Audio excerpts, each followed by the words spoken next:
Welcome to the Real Estate Pros Show, where we interview real estate investing professionals from coast to coast, as well as the service providers that serve the real estate investing industry. Our goal is simple: share what's working now to help you improve and scale your business to the next level and meet the pros that can help you get there. Real Estate Pros is powered by Investor Fuel, America's leader in helping real estate investors and professionals build the business you need to live the life you've always dreamed of. Let's start today's show. Stop living on an island and join the #1 mastermind in America for professional real estate investors. Investor Fuel is a community of hundreds of the nation's top investors working together to build stronger businesses and better lives. In addition to the amazing community of real estate investors acting as a board of advisors for one another, Investor Fuel members have access to 100% funding on purchase and repairs for our members only, a health insurance program, and benefits and discounts that more than pays for the membership of most of our members, meaning it's actually costing you money to not be a member of Investor Fuel. If you're looking to scale your business and build a business that allows you to live the life of your dreams, please visit investorfuel.com today and book a call with our team.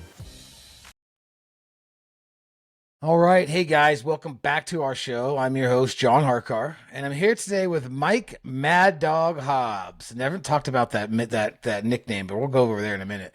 And with Mike, we're going to talk today about not only his journey in business and in real estate, but how he's helping agents really grow their business. Remember, guys, at Investor Fuel, we help real estate investors, service providers, kind of all real estate entrepreneurs, 2 to 5x their business. And we do that by providing resources and tools to grow the business they want to have and in turn live the life that they want to live. So, MadDog, welcome to our show. Thank you. Thanks for having me. I appreciate it. Yeah, I'm looking forward to hearing you talk about your experience and helping agents. But before we do all that, why don't you give our audience a little background on you? How you got into business and real estate and where you are at today. Sure. I was bartending and bouncing back in the day. I played D1 ball on scholarship. And what do? When you get out of college, you continue to do the things you were doing to get you through school. And after my scholarship ran out, I was bouncing bartending, and a guy came in tipping really well. And I said, what do you do? And he says, I'm a mortgage banker. I didn't even know mortgage had 2 T's in it. So I said, hey, that sounds great. Let me come down and interview. So I did, got a job, knocked it out of the park, took off, started my own business many years ago, became one of the larger mortgage brokerages back in the old days before '08, and continue to go. And then after the crash, I reinvented myself. I started a law firm, not an attorney. And people are going to ask, well, how'd you do that? Well, I partnered, air quotes right now, partnered with an attorney, a retired judge out of LA, and we started a law firm. I ran it. It was hers, of course, legally, but I ran it. The modality for it, the infrastructure was mine. We set it up and we helped people save their homes. So we did that for a number of years. I also had a sports management firm where I was a partner and represented NFL athletes. I reinvented myself. I did a lot of different things after the collapse.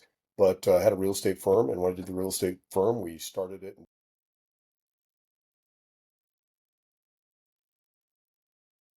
California with the board. They were going to deboard me because what they thought I was doing was unethical. I teach ethics, it wasn't. Couldn't define it. Long story short is, had to take my brief that I wrote up to the attorneys of the state of California, and they found for me, and we still do it. So I teach that as well. That's something I teach under Rebel Realtors coaching, and that's a kind of an offshoot from Rebel Realtors Radio. I did that for a number of years, did radio for 20 years on and off. Okay.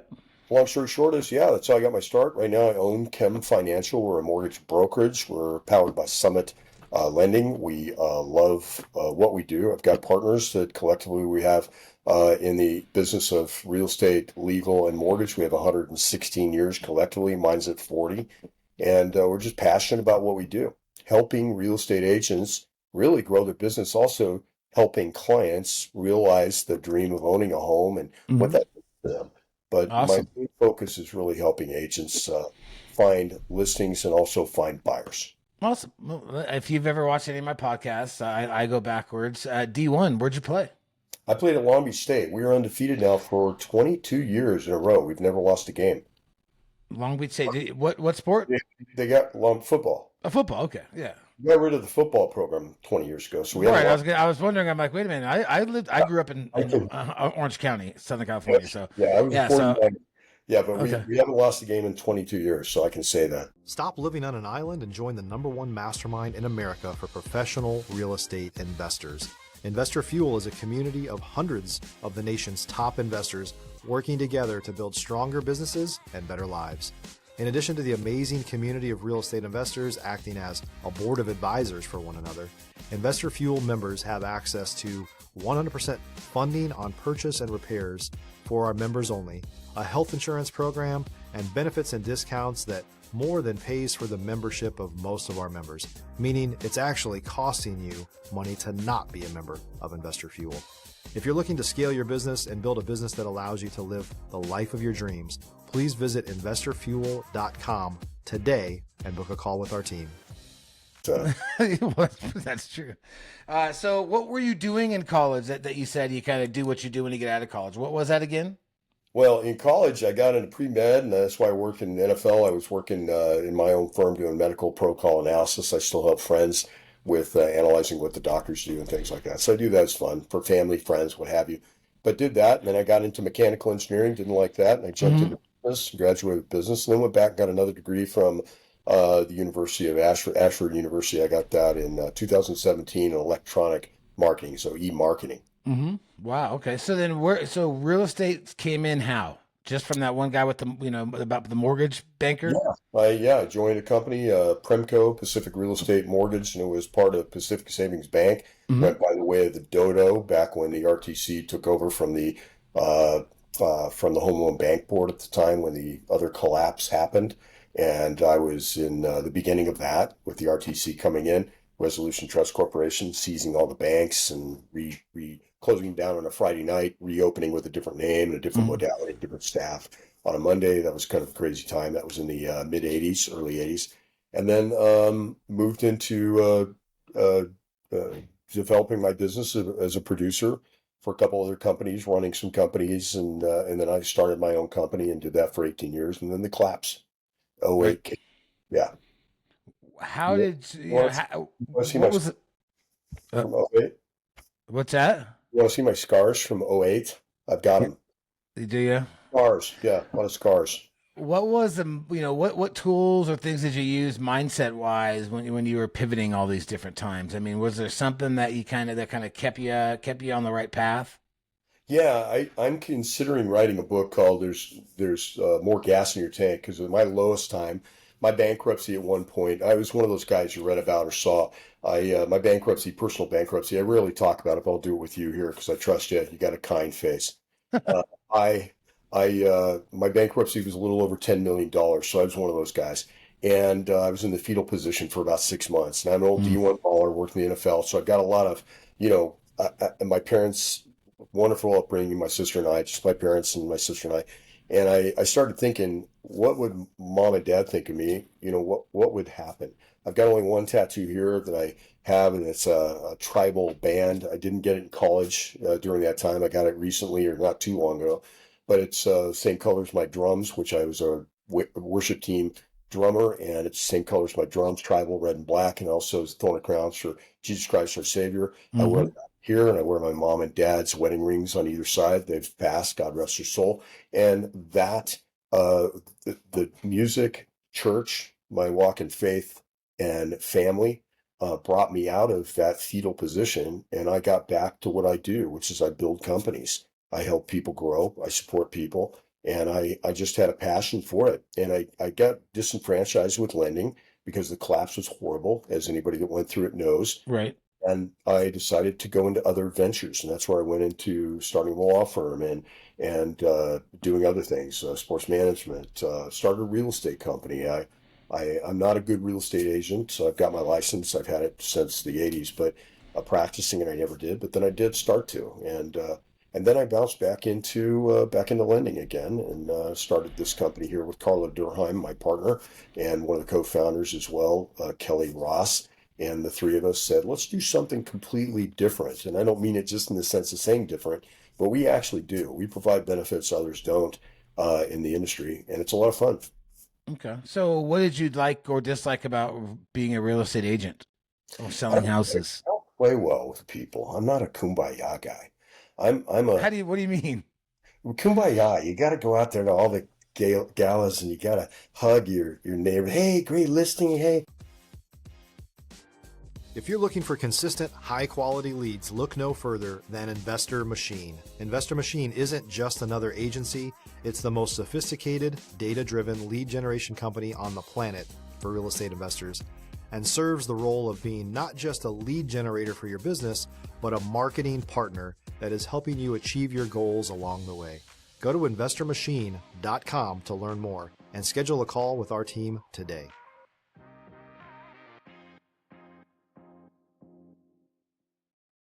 So wonderful you got. I'm the guy that goes, no, screw you. I wanted that listing.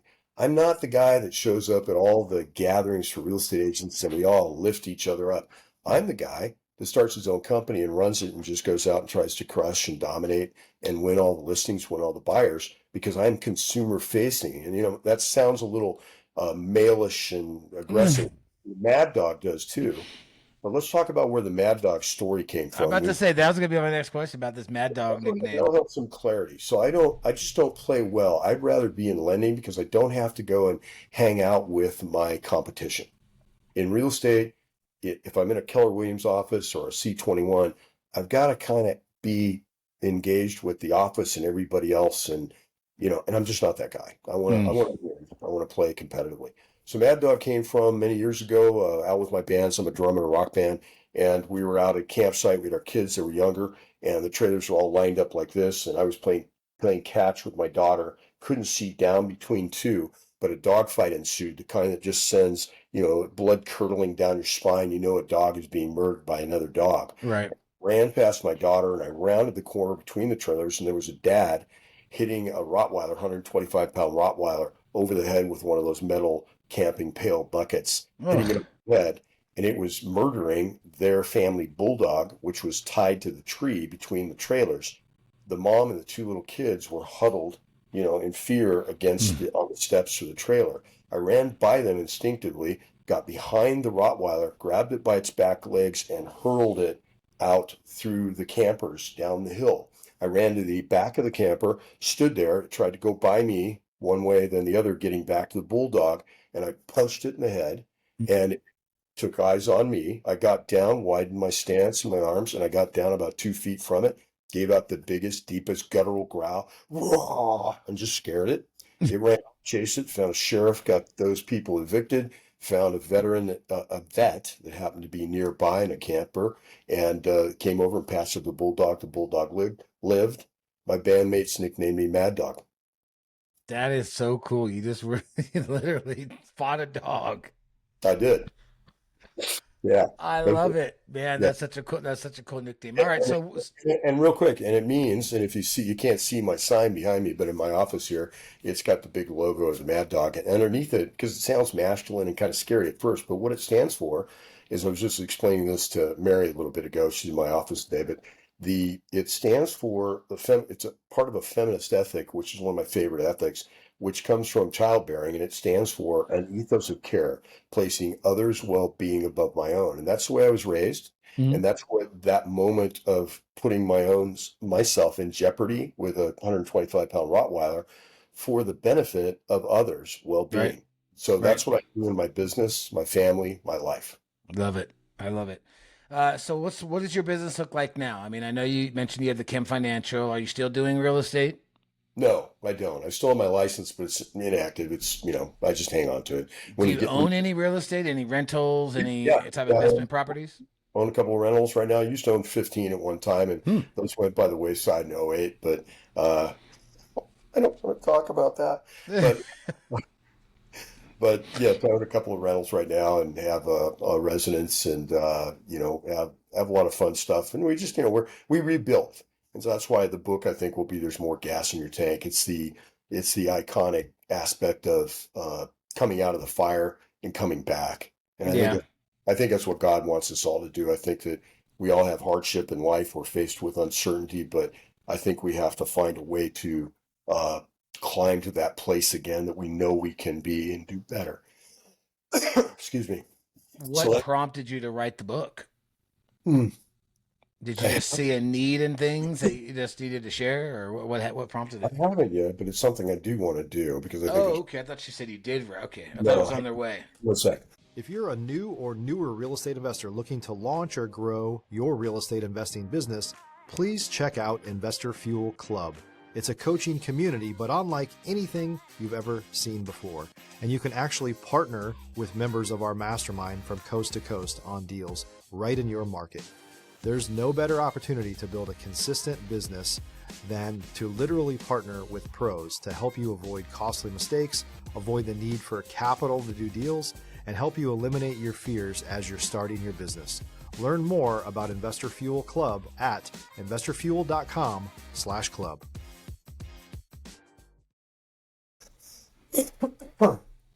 My story is so diverse, and I think there's a lot of, sorry, I'm joking all of a sudden, It's okay. benefits that people might gain or glean from my experiences on what not to do, what to do, how to climb back, how to come out of those terrible places and be successful. Got it. The Okay, company cool. now is a small brokerage, and there's 5 of us in it, and we do quite well. And we just really boutique, take care of people. Cool. All right. Well, let's talk about our topic today about how you help agents grow their business. I mean, what are some of the things that agents are doing Excuse me. wrong in trying to grow their business?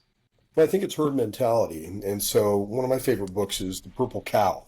And so if you're not standing out, you're invisible. And so I talk about distinctive competency, which is something that says, how can you be the best agent in vertical? Meaning, if you're in a sea of 2,600 agents in your county, for example, how do people recognize you? How do they find you? Mm-hmm. So the Purple Cow book is predicated upon the author seeing a bunch of cows driving somewhere in a country and seeing all these cows go by. They're beautiful, they're cool, they're great, black and brown cows or brown cows only. And then, but if you had a purple cow, they stand out. So a sea of real estate agents, how does the consumer actually know? So I teach distinctive competency, which means finding the emotional, tangible benefit that you provide, Mm. not your what you do, because every agent will tell you what they do, and I'm going to sophomoreically describe it. But hey, I help people buy and sell real estate. But what's the benefit? The benefit is that thing that says when you cross over that threshold, this is your home. It's more than just shelter. It's an emotional attachment to community, a legacy, your family. That's what they want. So most agents don't know how to articulate that to the consumer so that they stand out. They go into, I'm a good negotiator, I'm honest, I'm ethical, I've been in the business forever. Look at all my trophies. Hey, you should hire me because I got a lot of trophies. Mm. I did a parody on that once. I have my high school trophy when I was team captain of my football team, and I go, I do all my trophies. I won a bunch with all, 8 million, blah, blah, whatever. Right. And I go through them. Oh, and here's the most important one that should make you decide to want to use me. It's when I was the team captain of my high school. Who cares? The consumer doesn't care. So we focus on def- creating a brand that can articulate an emotional, tangible benefit to the consumer, your why, not the what, but why, and then be able to describe that better than they can even understand it and get it to a place where they do consume it and they want it.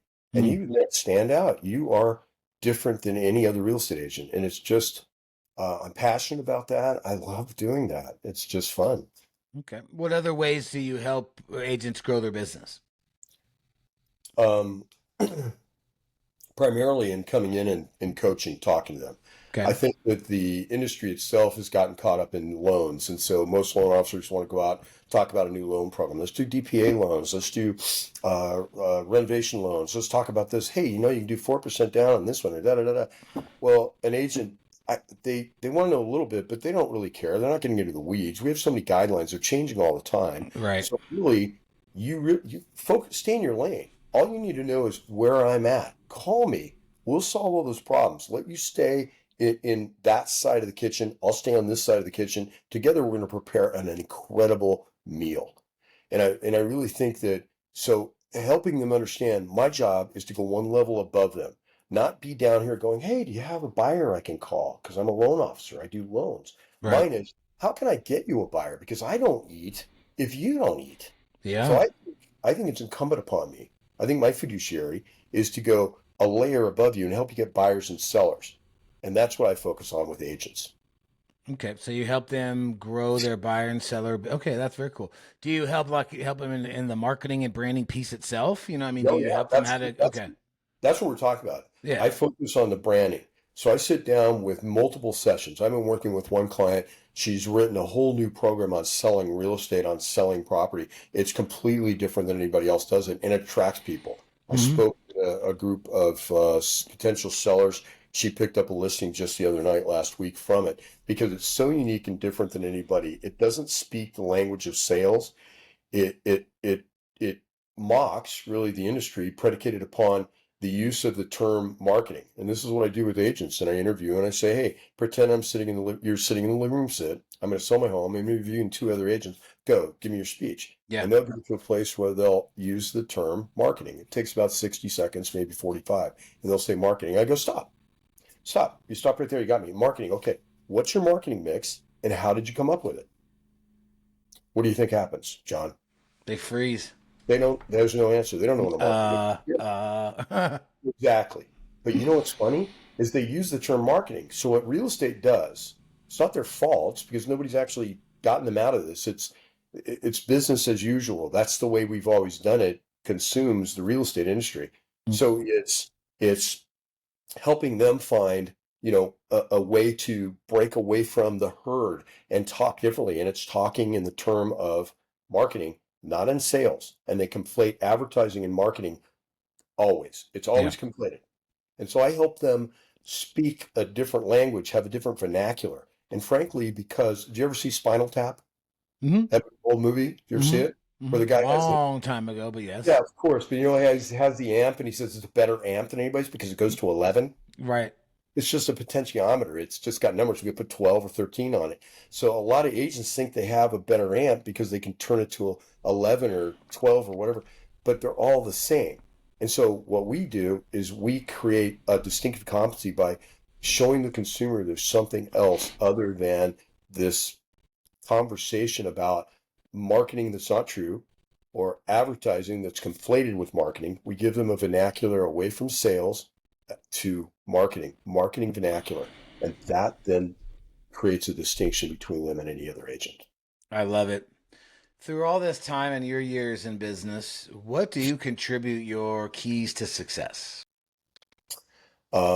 My walk in faith, God, as I told you before, at the lowest Amen. point, God was there for me. I really believe that I have God winks all the time. I try to make the best decisions with God. Mom and dad, my upbringing, mom and dad, dear to me. I had your fairy tale upbringing, and my sister and I always talk about that. We were just lucky. And I look at them and I talk to them all the time and I do that. And I think also sports. Sports for me was huge. So I was a high level athlete. I was a competitor and I got beat to hell a lot. Got a lot of Hmm. broken stuff. And can't tell, but I'm still a big guy. I'm 67 years old, but I can still out sprint a 30-year-old. And I'm in the gym all the time. I lift weights. I just stay healthy. And it's the way I stay competitive mentally Yeah. by being physically. So what got me through was those three things: walk in faith, mom and dad, my upbringing, and then my competitive edge in really being an athlete. I know what it is to be in the last 2 minutes down by, 7 points and you're hurting and bleeding and it's bad. Hmm. I want to win. Yep. I want to Oh, win for I love that and I appreciate that so much. I played football all the way up through. I did a walk on at San Diego State, but then I hurt my knee. But nice. yeah, I think that Thanks. sports in anybody's background really develops that muscle to fight. It does. Um, I appreciate you coming on and sharing all this stuff. If there's some people out there that that want to get in touch with you, talk a little bit more about what you're doing, maybe talk about some lending, which you really didn't get to go too deep in. Yeah. How do they get in touch with you? Yeah, it's themaddogstory.com. So the Mad Dog, just like it sounds, two D's, themaddogstory.com is my website. That'll link you to Chem Financial, which is my company. You can also go to chemfinancial.com, chem for chemistry. Our relationships, our chemistry builds great relationships. So you can go there and find out more about us there. But the Mad Dog story is a great way to find out more. You'll also see me reenact that story of the Rottweiler there. I'm gonna go check it out after this. Now that you told me that story, I was on the site a little bit earlier, but I didn't go that deep because I was trying to do it in between podcasts. But yeah, I'll check that out. There's also a great testimony. Everyone should see it. It's unsolicited. Now, I will tell you that it is my mother, but it is unsolicited testimonial about what a good guy I am and what a good kid I am. Awesome. Well, hey, Mad Dog, I appreciate you again coming on here, sharing all this knowledge, guys. If you're out there listening, and you enjoyed it as much as I did, reach out, to Mad Dog and see if he can help you. Whether it's your agent business or maybe even some loans. But Mike, thank you again, guys. Hope you had a great show. We'll see you on the next one. Cheers. Thanks, John. Bye-bye. Thanks for joining us for today's Real Estate Pros Show. You can learn more about the amazing benefits of the Investor Fuel Mastermind community, including surrounding yourself with hundreds of other rock stars, 100% financing for your deals, and members-only discounts from vendors you're likely already using that, as a member of Investor Fuel, will save you more than the cost of your membership. Visit investorfuel.com to learn more. If you're interested in joining us as a guest of this show, please visit investorfuel.com/pros to apply. You can also check the show notes for access to free resources, how to get access to world-class lead generation, and much more. Don't forget to subscribe so you never miss another episode. Have a great day. We'll see you on the next show.